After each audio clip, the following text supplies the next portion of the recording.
Alright. What's up, everybody, and welcome back. We got ourselves SERRAL in the top right side of the map, playing for Basilisk. Unfortunately, running into a team kill. That's right, his opponent in the bottom left, a player who just steamrolled a bunch of Terran players, looked so good in the bracket to qualify, beating Gumiho and Ryung. Basilisk's Trigger in the bottom left of the map. Now, Trigger's come across with an early probe, and he's actually forced SERRAL to take the third base. SERRAL does not like that. SERRAL likes to open 15 hatch 15 pool when he thinks the opponent's going to block him. So he did not expect Trigger to block him on this map, and he does pay the price having to take the third base. This is not the end of the world, but it's important because I feel like SERRAL is a man who prepares very well for his series. He comes up with very intelligent ways of making sure he gets small advantages, and he builds upon those advantages to really take advantage of his opponents. So like, it's little things like, okay, cool, you came across with a probe early, sacrificed some money for that, and my hatchery is already down on 15. I'm just a little bit ahead. Oh, your Oracle comes in the main, but my two queens are on the edge of creep ready, so it doesn't get a single drone. Okay, now I'm a little further ahead. It's those things that he stacks up to make SERRAL so bloody hard to deal with in this matchup. But the fact that Trigger's already disrupted him, he's got a Depths on the way, he's got a Stargate coming up. These are all very good signs for Trigger as he goes into, honestly, an impossibly hard match. Don't get me wrong, it's very unlikely Trigger can take out SERRAL here. He is a massive underdog. He is our last qualifier for the entire tournament. He got the very 9th slot. He had to play a little single elimination bracket with a few other players that had all been eliminated in the final qualification mode to get that last spot that Oliveira vacated out. But on the other hand, he beat Gumiho, he beat Ryung twice to get here in 2 different qualifiers. And not only that, he's just been looking fantastic. He adjusted his sleep schedule for this tournament because he, as an American player, obviously the least pro gamers at the top level are from America and Canada and Mexico. And the ones that are often reside in Korea, Special, Australia, and Scarlet. Yet he went and changed his sleep schedule just to get ready for this tournament. He's been waking up at the crack of dawn every day, practicing at that time just to be switched on at this time zone. And it's really cool to see him as one of our new up-and-comers in 2023, a player who's really been grinding up the rankings. He's trying to get into that top 30 in the world. He's at rank 36 right now. And if he could get through and have a good run in the tournament like this, I mean, if he beats SERRAL, I'm pretty sure he jumps to like rank 20, because beating SERRAL is so far ahead in the rankings that it is a massive pump to your rating if you do manage to take him down. Adepts shading backwards there. Lings are going to come forwards. Third base is on the way, though. Nice handling so far by Trigger. Finds an undefended third base, but no juicy pickoffs waiting for him, and the Oracle will just steer around. SERRAL, I'm imagining, will start an evolution chamber within the next 10 seconds in this main base. But the Oracle's keeping him busy. And, oh, he finally does get a drone. SERRAL very good, though, with a Spore trick and an Extractor trick. Only loses 1 drone. Does get the Oracle damaged. Trigger has to back off with the second Oracle as well. Now, that Evo chamber is being delayed a little by the distraction, but there we go. It does go down now at about 4:30 on the natural.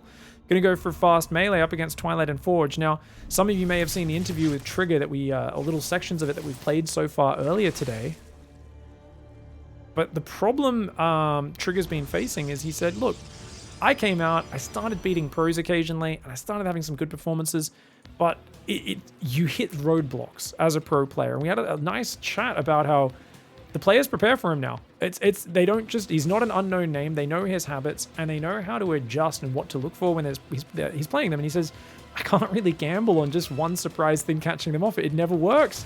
You know, I have to be a well-rounded player that can go toe-to-toe in the late game, in a standard situation, and really just outplay my opponents. And that's always the big obstacle from a player who starts making waves to actually being able to take down the very, very top players in the game, is you need to be able to just dance with them without just trying to catch them off guard with one big surprise maneuver. And that's what Trigger's been working on. He's been trying to just saying, yeah, I know I've just got to stay really dedicated. I know it's not going to happen overnight, but he's putting in the hours and the time, and he's showing great promise.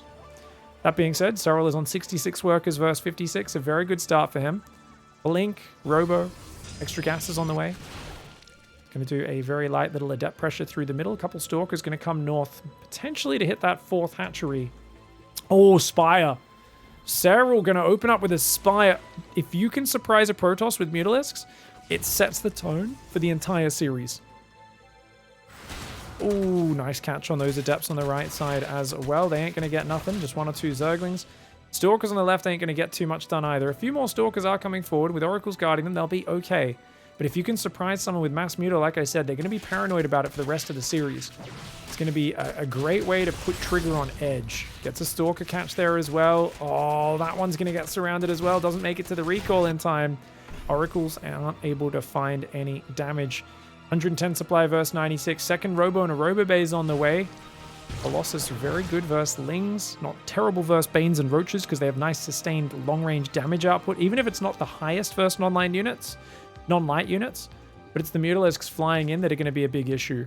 So I like the way Trigger's just playing a pretty straight-up game on Ancient Cistern, but I feel like SERRAL is not 2018 SERRAL, that he's not standard, he's not predictable, he's got tricks up his sleeve, and he respects Trigger. That's the scary thing is, remember that Trigger, you know, he was beating guys like Beyond, starting to take down maps and have close series with guys like Solar in the weekly cups. The fact that he started doing that, you know, SERRAL knows, hey, this guy's won some important maps for us in WTL and throughout the Team League. And against everyone, SERRAL doesn't hold back. He swings out there with big punches. He's got to 8 gas. Trigger has no idea about this. And if these Mutalisks can surprise him, what's he got? 11 Blink Stalkers against what's going to be 12 Mutalisks. He's going Charge, Colossus, thinking about Archons. Trigger's trying to get a little bit more map vision, but the Mutalisks are sneaking down that left side of the map, and the Observer does not know about it. Oracles on the right. They find a 5th base. No mining there just yet. That natural is wide open. There's a few Stalkers nearby. The Muta's gathering up. SERRAL's waiting to gather those numbers a little more. Oracle clears some creep in the middle. 69 probes versus 80 drones. And it's mass Muta. He didn't build a single Roach. Oh, Trigger's playing so defensive. That might be a problem. SERRAL did not have to build a single Roach or Baneling defensively this game. And even though Trigger defended quite well up to this point, SERRAL read him very well, realized, hey, if you're not going to force me to build those units, all my gas can go towards Mutalisks. Nice Stalker positioning in the main, but he focuses down a battery. 8 probes have gone down. Good Mutalisk control so far. SERRAL's going to move to the right side. Oh, Stalkers do take out a Muta. That's just one more probe, make it 2. And in the production tab, mass Muta is on the way. Ling's building up. He doesn't have a Baneling nest yet, interestingly. So he's just saying, no, just mass Muta. I'll add some Roaches as needed. I've got Roach speed, but mostly just Lings and Mutas. And it's a great way to play. If you get in the base with the Zerglings, they're going to tear everything down. The Mutas are helping to break open the entrance. Zealot's desperately trying to hold the wall. The Oracles are good versus the Zerglings, so the Mutas dive on top. But I like that he got a stasis trap down there. The Oracle's trying to fight. Archons coming in could really help out, but they're in the open. The Archons in the open. SERRAL pounces. Oh, Trigger saves one of them, but only momentarily before the Warp Prism gets snapped. Great catches there for SERRAL. Fantastic play by SERRAL. I mean, don't get me wrong, Trigger held on for a moment, which was great, but he's got to stop these Mutalisks getting back in the main base. He's got to zone them out. And the thing is, he's being forced to mass Stalkers, not really the unit you want to be building right now. His natural needs to be walled off. Oh, no, Trigger! He canceled that pylon! He's got to build the pylon. I think he thought he built it. Okay, he's warping in units. He does warp in units. Thank the Lord of Protoss. He does warp some Zealots in there. Buy him some time. A few more warp-ins there, and he might be okay. The Stasis Trap will actually buy him a lot of time. A decisive Stalker Colossus push comes in. SERRAL dives on the base in the bottom. Trigger is going to have to go full base trade here. The cannon and the natural trying to hold on. The natural wall is getting torn down. Stalkers going in. Stalkers and Colossus not the best at killing buildings, though. Zerglings are insane in this scenario. There's Overseers here as well, so even if he had a Dark Shrine, he would not be able to hold on. 4th base has gone down. 3rd base is next in line. Stalkers are going to go in the main. They're going to try and focus the layers down. But look at that. 33 probes have already fallen. The Mutas are going absolutely ham. He can recall back, but what will he be protecting with said recall? There's 31 Mutas out. There's 25 Stalkers. Is he going to go full base trade? I think he might be. Probes running across the map. This might be Trigger's best bet. Honestly, forcing a base trade against SERRAL, it shows he understands. Yeah, you know, right now, I took too much damage. I need to force the game to be messy. Maybe I can make something happen here if I catch enough Mutas as they pop. But SERRAL's done such a good job of sneaking Lings and Mutas out of all these edge bases. Look, even going there, manually selecting the eggs to build Mutas and Zerglings, sending drones to the corner to build hatcheries as well. And he's cleared out every Nexus, which means there's no recall available. Where are the probes, guys? He's got a few probes there, a few probes up here. He could always just kill an extractor and build an assimilator there to stop himself getting eliminated, but no money to build more Nexi, no more bases for Trigger in this game, whereas SERRAL, he's got bases and drones there, bases and drones there, and he's clearing up the rest of the production in the main base. If we just bring up the units tab, because that's the most important thing right now, there is 2 Archons, 25 Stalkers, a High Templar, and 36 Mutalisks. Obviously, the Stalker Archon wins that fight But that relies on the Mutalisks being dumb enough to take that fight, whereas you can split the Protoss up, make him fight everywhere. Serral's trying to hide Extractors on the right side of the map. Stalkers catch some of it. If you can get rid of the Archons, then I think you can overwhelm it. And honestly, with 44 Lings, if they with +2 melee get on top of the Stalkers and the Archons with a good surround, you might be able to take the fight. But for now, Serral's whole job, and actually, oh, Serral actually let all of his drones stay there. That's a big mistake for Serral. He should have been getting more units out. Looks like a few Stalkers just got picked off, guys. 4 Stalkers in total have died this game. So 1 or 2 died there. An Assimilator going down. There's not many buildings left. That's the problem. It's an elimination race. That Assimilator goes down. This probe is hiding. There's no money left. It's just 1 Assimilator. And Serral still has 6 drones up. So he builds a few more. Notice the massive Zerg advantage in base trades is your supply depots can fly to the corner of the map. And unless they have like a Void Ray or something or a Viking and they just leave it there killing them all, you can rebuild. The other players cannot rebuild. That's a big problem. And Trigger, I like that he's made this a kind of close game. He's forced Serral to make a lot of correct moves. But at the end of the day, I think Serral did a fantastic job of playing both a big map very well and a very defensive opponent very well. There's a kind of rule of PvZ is you need to keep the Zerg worried enough about what you might do next that they're building roaches every game because they're so paranoid about all the things that you could do to them that they're building banelings and roaches and spores and they're kind of going, what's happening? What's this Protoss up to? But Trigger didn't really have any secrets in this game. He played very standard. It was just triple Oracle. Oh, he panic A-moved his own Stalker there. That's Max Pack's special move, mate. Trigger learning from the greats of the Protoss race there, of course. Obviously, everyone does. I know Clem and Max Pack are probably the 2 players I see accidentally kill their own units the most. I don't know why. Maybe they just get a bit excited. We've all done it in high pressure moments when there's a bit too much adrenaline running and your hands get a little bit clickety clackety. Serral, he's got to get those drones out of there. Good pull. He's going to get the drones out. He does have a new hatchery building the top left. Zerglings surrounding random zealots. Observer spots the spawning pool. Drones go back to mining. He's got 1 spotting drone there. And he's like, oh crap, he is coming. Oh no. I love that there's a High Templar with no spells, by the way. And Serral's wisely just going to win the game. He says, hold position over the top, kill the Archon, kill the Stalkers. That's not enough anti-air.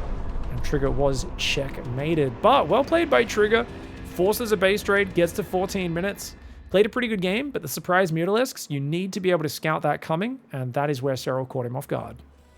All right. He looked pretty good in game 1. Serral on the bottom right side. I like the way he adjusted in that last series into Mutalisks, that flexibility, very roguelike. I feel like Serral has added a lot of roguelike play recently. His opponent in the top left, Trigger, is of course going to open very standard with a proxy gate. Oh my lord. He is building a pylon at home into a 2-gate outside Serral's base. Guys, if there's ever a time to mix a cheese in, this is it. Oh, but he's doing the old school, the 2-gate forge.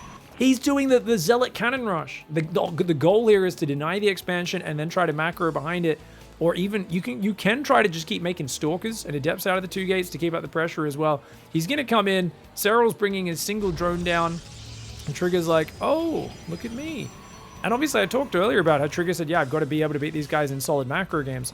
But he'd be a fool to only do defensive macro, right?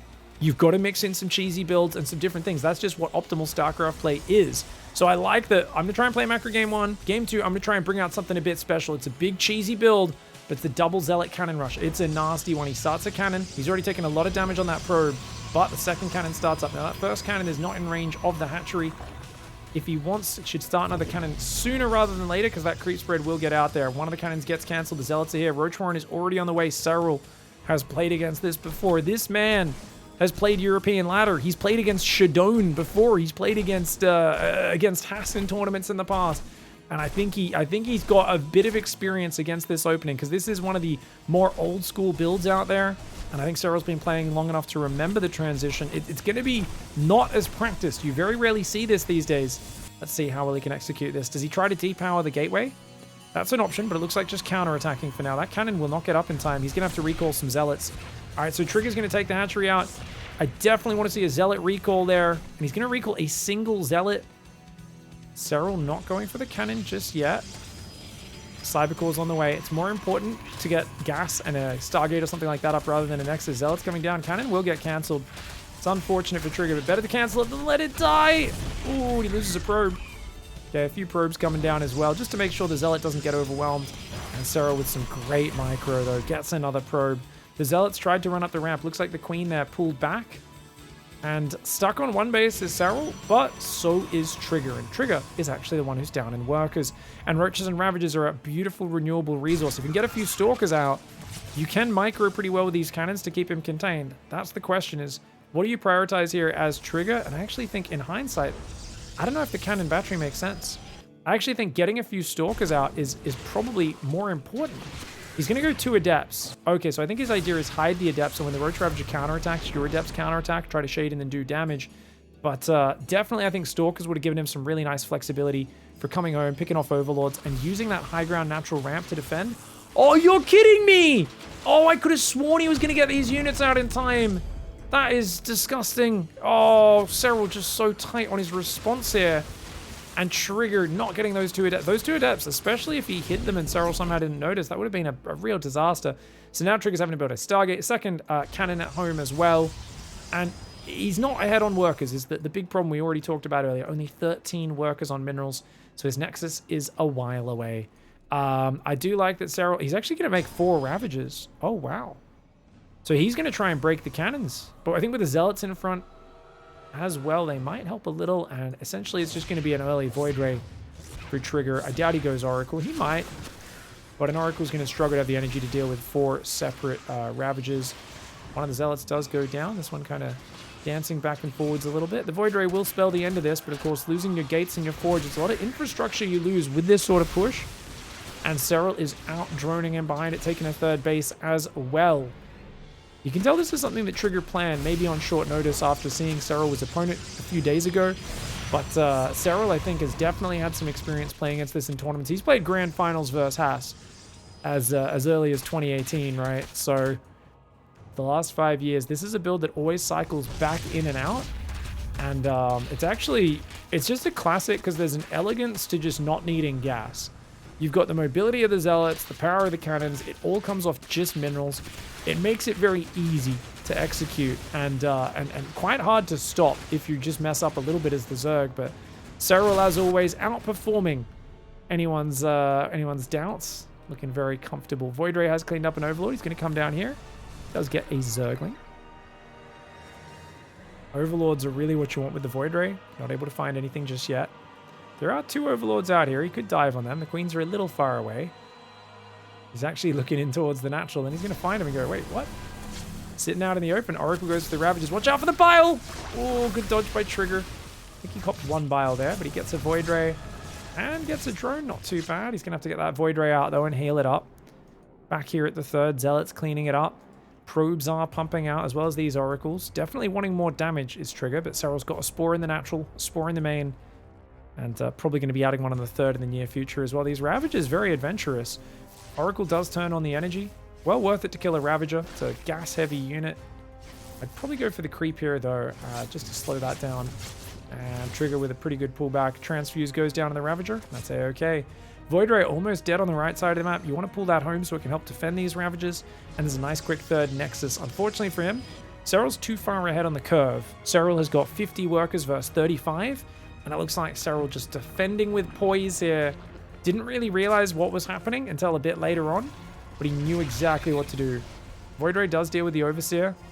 3rd base is coming up, 3rd gas as well. It's kind of funny because I'm like, man, you kind of want to just go Disruptors here or something, some sort of big comeback unit.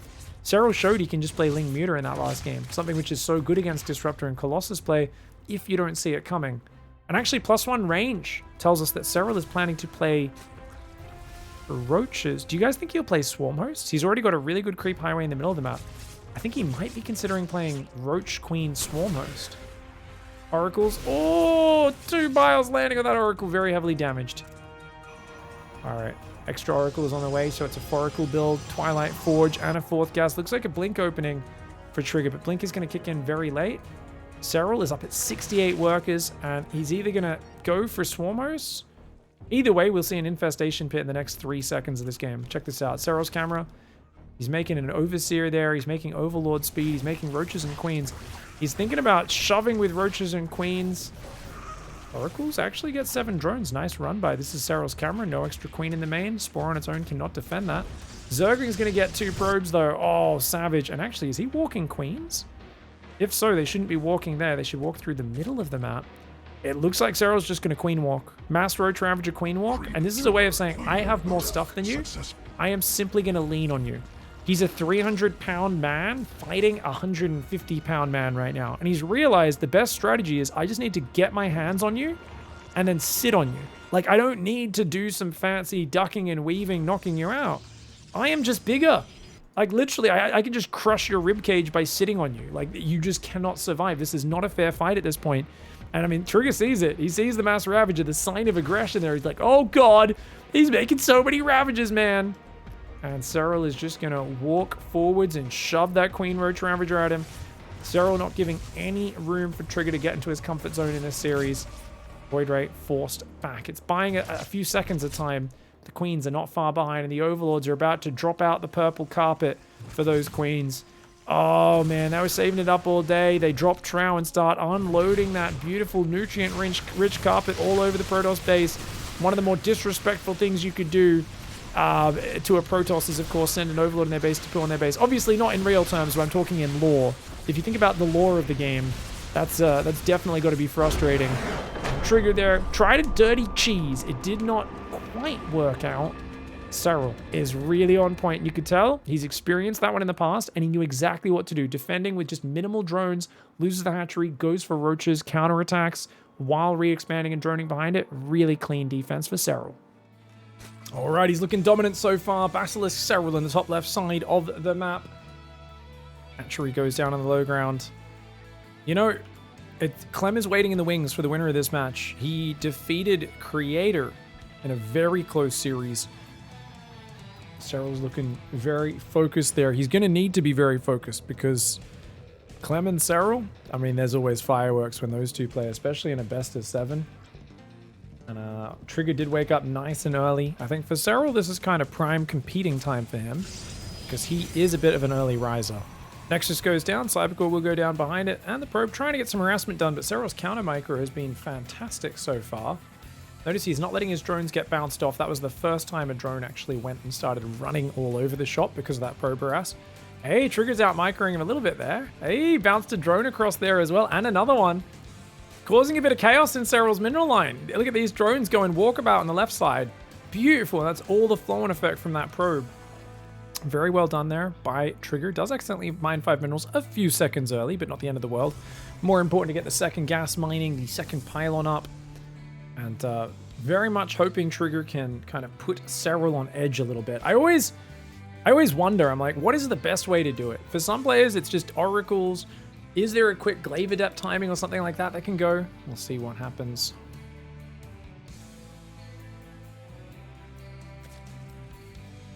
It's cause of ping. It's the only reason, of course. Of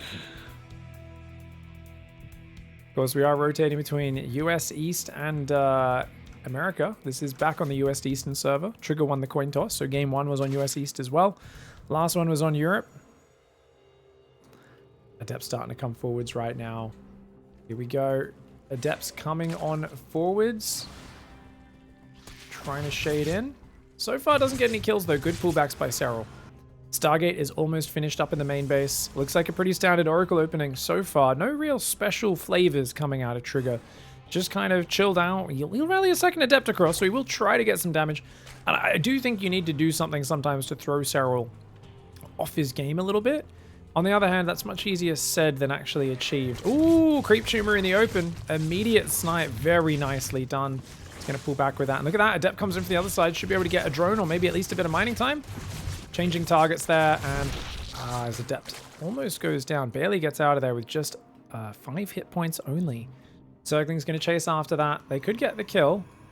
That one's going to rotate to the wall. The other 2 Adepts that are healthier come to the front. First Oracle snaking down the right side of the map. Let's look at SERRAL scouting.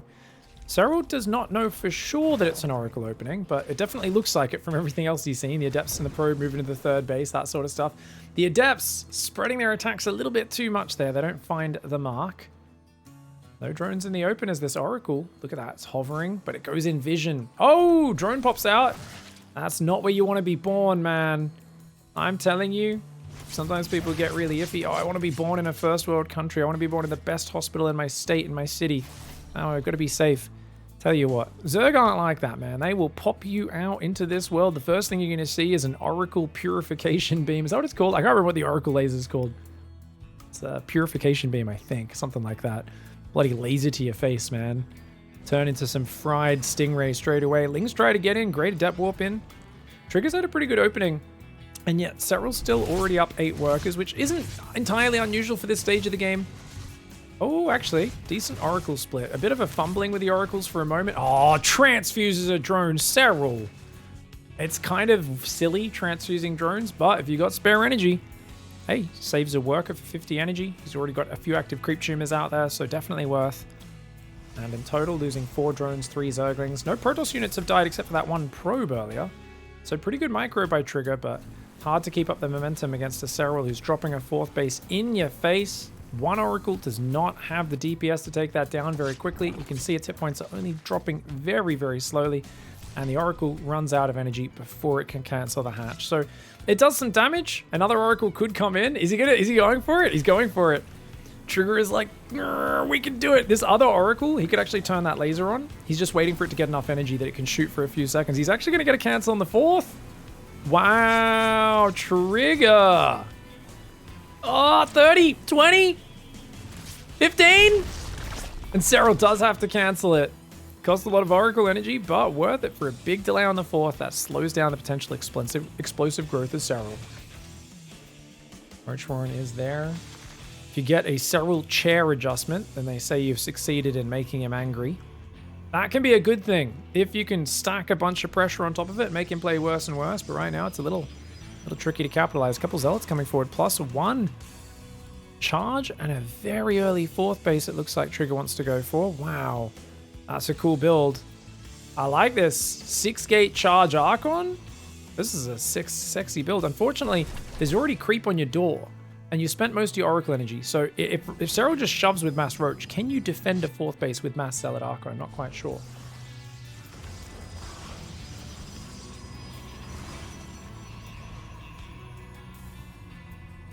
All right, Adept's coming down the left side there, Zealots as well. Don't forget, guys, to use the cents within your donations to pick a player to cheer for. 69 cents for Serral, 11 cents for Trigger, with any of those donations towards the PiGFest prize pool. OV Speed's on the way. Serral looks like he's doing it again, guys. He's keeping it basic. He's learning from the Koreans, man. How does Solar and Dark do it every time? They say, you know what? You're thinking, is it Spire? Is it Lurkers? Is it Banelings? No! It's just roaches. He's doing it dark style. He's saying, I'm just going to shove a mass of roaches into your face. You don't have any immortals. Zealot Archon is just not the best at defending this. There's a few cannons coming up. The Oracles will kind of help with creep on the doorstep. This front 4th base is getting punished. I like the Zealot run by. Comes in, starts taking out a few drones. Cannons aren't quite finished yet. The Archons with battery overcharge could hold on for a little bit. But man, I think that 4th has to be given up. And it looks like, yeah, look at this. The Overlords are going to take, once again, a purple carpet deuce outside the Protoss base. He's trying to build backup layers of defense. Disruptors on the way as well. It's a surprising move. You don't see Serral do this very much, but you can tell he understands his opponent. He knows that Trigger is playing with a certain set of styles and that he knows how to take advantage of, which is sudden, surprising Roach shoves. Trigger is playing against the way Serral normally plays in a macro game, and Serral is countering that exceptionally well. His flexibility as a player knows no bounds. Trigger microing his heart out on the defense. Actually, Trigger's micro has been very good, but he lacks the damage output. There is no way to defend these numbers, even if you micro like parting on crack. Like, there is no way, mate. And Serral there, just the simple elegance to shoving with Roaches and Queens gets it done. He was, of course, the #1 seed going to this tournament, up against the lowest seed. We always knew it was an underdog match. I think Trigger actually played some very good StarCraft, but it is the way of seeding that he gets the hardest match, and Serral does show us what we expected.